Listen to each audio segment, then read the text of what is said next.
40. They tried to diagnose the young folks, but there was a lot of diagnosing going on. So, and again, it involves acute exacerbation. We've got really good medications that are out there that can help. We've got community-based treatment. And so many people that have schizophrenia live successful. They live a successful life. And that's what I want you guys to understand. We don't want to say harsh words, or we want to talk about people that are diagnosed with schizophrenia, not she's a schizophrenic, right? We want to say that they have a diagnosis of schizophrenia. So be very careful with your words, okay? So again, you want to make sure that, they have treatment, and they're being overseen. We divide schizophrenia into two different major categories, positive or hard symptoms. Okay, carry on with that. Or negative and soft symptoms. Negative symptoms are often include being emotional, flat, or speaking in a dull, disconnected way. People with negative symptoms may be unable to start or follow through activities. They show little interest in life or sustain relationships. Negative symptoms are sometimes confused with clinical depression. So when you think about the negative system, think about depression and what depression looks like for you guys to keep these straight. So the goals are meds, right? They suppression of the acute episodes and prevent acute reoccurrence, and then maintenance of the highest possible level of function. So we want to be able to have these folks that are diagnosed live normal lives, or as normal as possible, as functioning as possible. So again, it's always the trick for psychotropic drugs, right? Are they working? What are the side effects? And can we get them to balance out? Okay? Can we get folks to not to have so much adverse reactions where they want to go off their medications? So it's kind of a balancing act.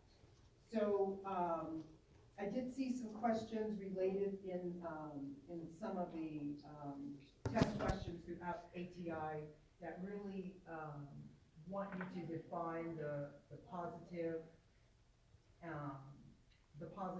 and the negative symptoms. So I gave you a little bit more information on that from your book, okay?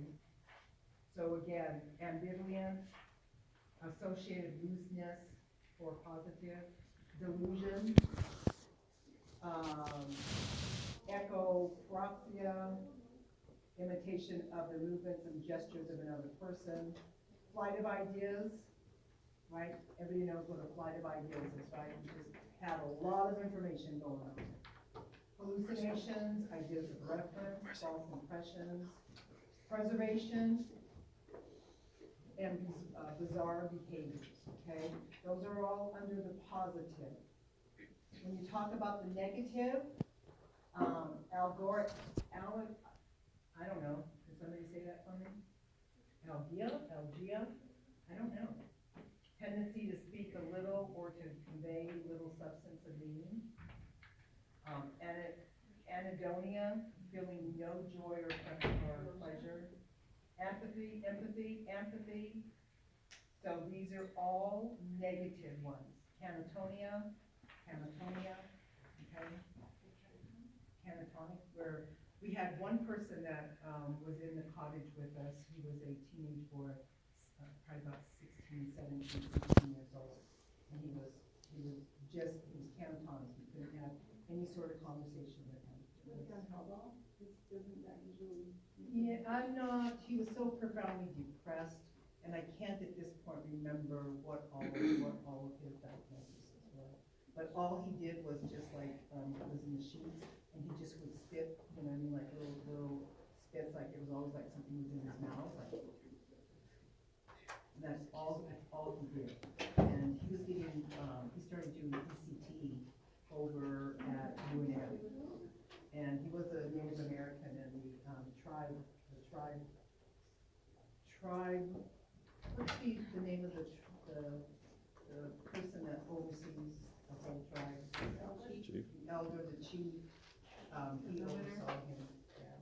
That's the governor, they have their own governor. Yeah. So again, I listed out, the areas for you, so it would be easy for you to. We have symptoms, right? Hallucinations. These can include a person hearing voices, seeing things, smelling. Okay? Smelling things others can't perceive. Hallucinations are very real to the person experiencing it and may be very confusing for a loved one to witness. The voices in hallucinations can be critical or threatening. The voices may involve people that are known or unknown to the person hearing them. So, a lot of times people will go through the day hearing voices, okay? But they have been able to maintain them. You can go on, YouTube and look at some videos and they have some examples where the voices are just constantly talking, okay? A lot of times, what you wanna be concerned about is if the voices are telling them to hurt somebody, hurt themselves, okay? A lot of times what I've had experience where, you know, the voices are telling them that they're a horrible person and that somebody's coming at them. And so sometimes they can be very frightening to the person that's having them, but also to their loved ones and the people around them, okay? I can remember many times working with, kiddos and, you know, one of the nurses or somebody would come in and say, Becky, I need your help because this person is scaring me, okay? So they can be very scary with what they're talking about with hallucinations. Delusions, false beliefs that don't change even when the person who holds them is presented with new ideas or facts. Delusions, they're able to read my mind. No, they can't read your mind. They can't come across into your mind. No, they're reading my mind. The TV is listening to me, okay? So a lot of these things, and even when you say, no, that can't be possible, they're like, you're out of your mind. So you don't wanna say things like that, right? Because they can become very agitated if you tell them that. So sometimes you wanna ask them more and to see what exactly is going on so you can understand it a little bit better. Again, we have the negative symptoms, cognitive issues. People with cognitive symptoms of schizophrenia often struggle to remember things. That's not nursing students, okay? Organize their thoughts or complete tasks. Commonly people with schizophrenia have anagrosia or the lack of insight. This means the person is unaware that he has an illness, he or she has an illness, which can make treating or working with him much more challenging, okay? So they can't believe that they have it, okay? They're cognitively unable to believe that they have it. So how do you treat somebody that doesn't believe they have a disease? It can be very difficult, right? Let's see.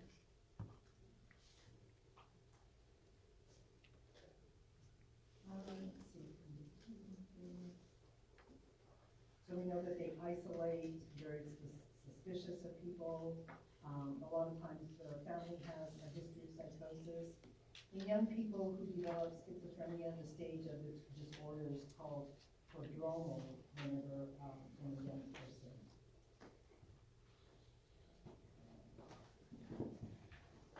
Again, making sure that we get the person in to get a complete assessment.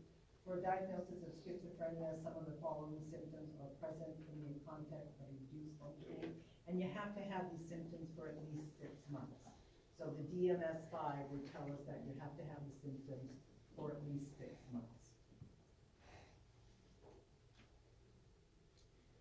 Related conditions, we can, you know, already guess these, right? Substance abuse, those dual diagnoses. Post-traumatic stress syndrome, PTSD. Obsessive compulsive, OCD. Major depressive disorder, okay? So these are some of the orders that follow along or can be right alongside of schizophrenia. So usually if we're treating the schizophrenia, usually the other signs and symptoms will improve too.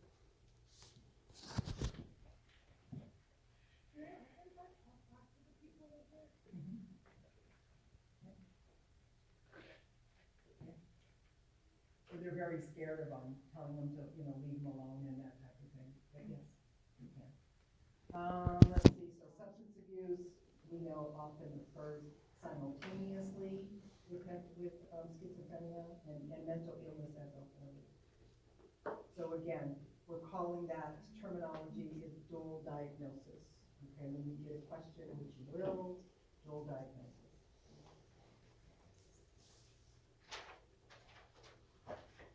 Medications, first generation, typical, Thorazine, Proxolin, Haldol. Okay, they are usually primary control to control the positive symptoms of psychotic disorders. They're reserved for clients who use them successfully and tolerate the adverse effects. They're classified low, medium, or high potency depending on their EPS symptoms.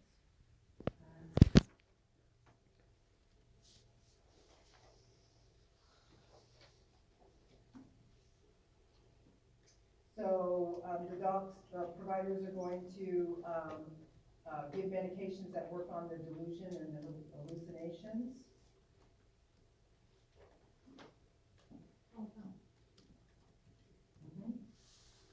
Yep. So again, when you're talking about the medications that you need to know about, they're here. And on page, in ATI, back on page 135, I didn't list all the complications and what they mean because we have gone through them in our last TD dystonia, but chapter 24 does a really good job, and I think that you need to pay close attention and reread if you haven't, chapter 24 on page 135. Okay, it's a really good chapter, straightforward.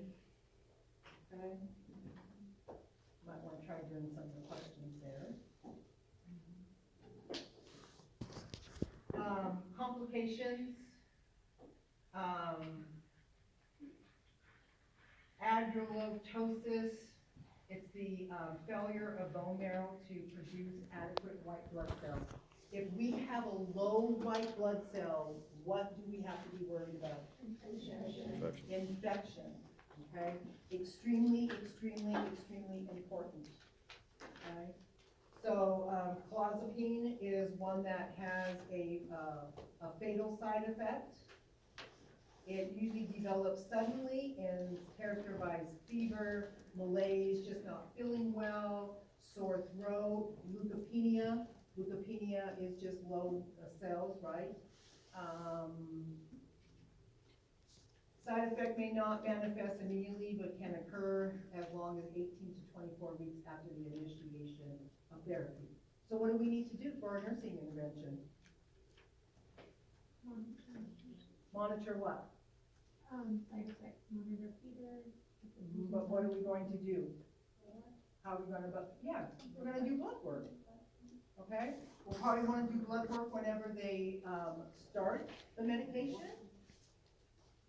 And then we want to do it on a regular basis. We want to make sure that they're not having a low white blood cell. Okay? Important to know. You will see it on your next test, I'm telling you, and you will see this on the CMS. Okay? So important to know. Neuroendocrine effects. This is your gynomastia. Gynomastia is whenever males, mostly males, and some females will develop breast tissue around their breast, okay? And it's real flabby tissue, okay? It doesn't feel real sometimes. It's just really flabby tissue, okay? Comes on pretty quickly, okay? Weight gain, menstrual irregularities, and then the gentlemen will actually have a milky nipple discharge, okay? And they will look like they are developing breast, okay? And so what they'll do is they'll pull them off that medication and try to start something else. okay? So this is something that really has to be monitored, for, the medications. How young would it, like, say, be developed to be more consistent? Be more consistent, That acts shorter time. pardon me, That acts shorter time. these are long-acting ones. Okay. Yeah, but in that situation though, since they are long-acting, they don't have to go to the drugstore and pick them up, right? They, don't have to travel. Sometimes people have trouble getting to appointments, okay? So this is, these work very well. They work very well. Are they cost effective? They probably be cheaper. Yeah, and insurance covers them, because normally they're more stable on these. So, the first two, it's mixed with sesame oil, so they absorb slowly over time into the client's system. Takes about 2 to 4 weeks. This is out of chapter 2. This is out of chapter 2. The duration for those two are 7 to 28 days. 4 weeks for Haldol. Okay, so again, they absorb slowly.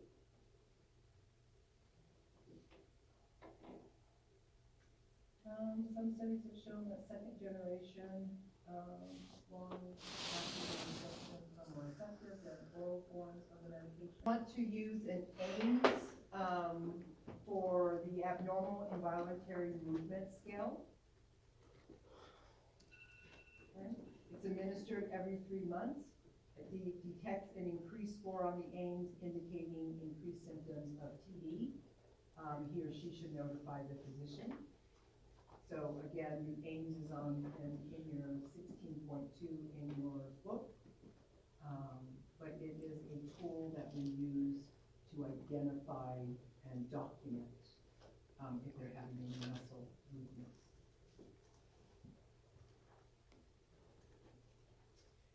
So when we're talking about interventions, safety comes really,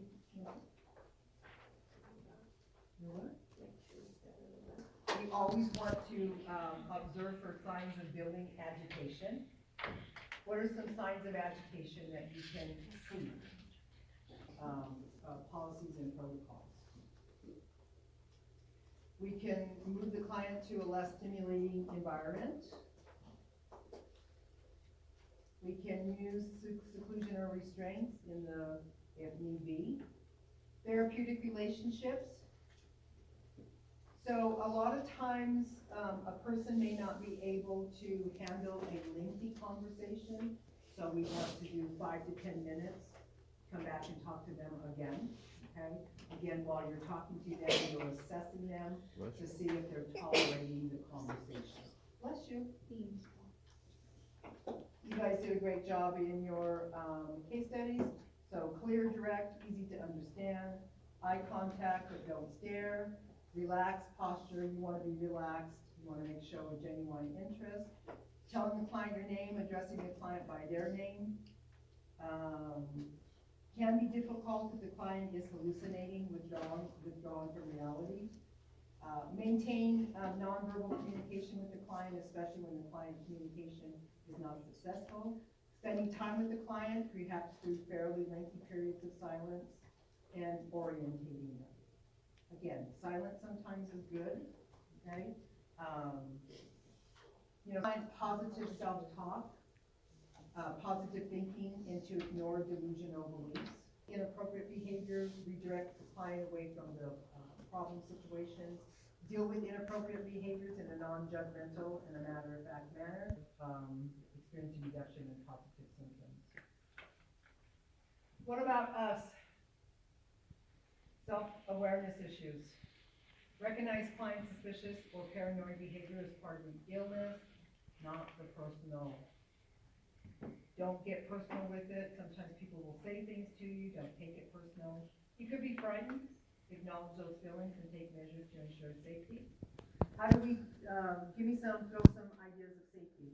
If we're in an inpatient, what are ideas of safety? Getting somebody else to go in the room with you. having somebody who don't go in the room, right? But having not, you never, when in a milieu, you just don't want one person. Have a backup. Yeah, you want other people in there. Also, distance between you and them. A distance, Know where your panic button is if you need it. mm-hmm. I have to use my. Medications. Okay, we talked a lot about them last, chapter. Okay, so, dystonia and that type of thing, you guys should know that like the back of your hand, right? Okay. ATI, good book to take a look. Knowledge. Can we do that? You guys ready? Oh, yeah. We're ready. We got lots of knowledge to share. Cause I know that you guys have already read through this information. Studied it, talked about it. We did both. Did some role playing with it. Full of it. I don't know, I'm looking at all the negative symptoms, it's like social distance or Uh-oh. I'm We like, got- oh man, I have it. Uh-oh, we're diagnosing ourselves. Oh no.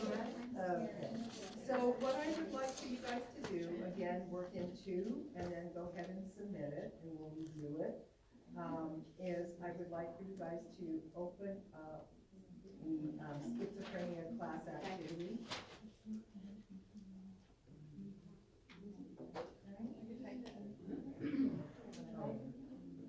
So this is a skinny reasoning, and the reason why you see skinny reasoning, meaning that it's shorter than the other ones, okay? So here is the presentation of the problem. And as you go down, you're gonna fill in the white areas, relevant data from the present problem. Because again, you wanna be able to pick out relevant information versus, I don't really need to know that, okay? And then as you come down, it's going to, patient care begins with, just like any other assessment. Relevant, vital signs, is anything significant? And then current assessment, it's going to give you the information on the current assessment. What assessment is relevant, what is not? Diagnostic results, what's relevant, lab values, what's relevant and not relevant. Putting it all together. If you don't have your drug book, you can use drugs.com. Okay, I love drugs.com. So part 2 is putting it all together. Let's think like a nurse. What's the problem? Your pathophysiology in your own words. Give me a few minutes here, guys.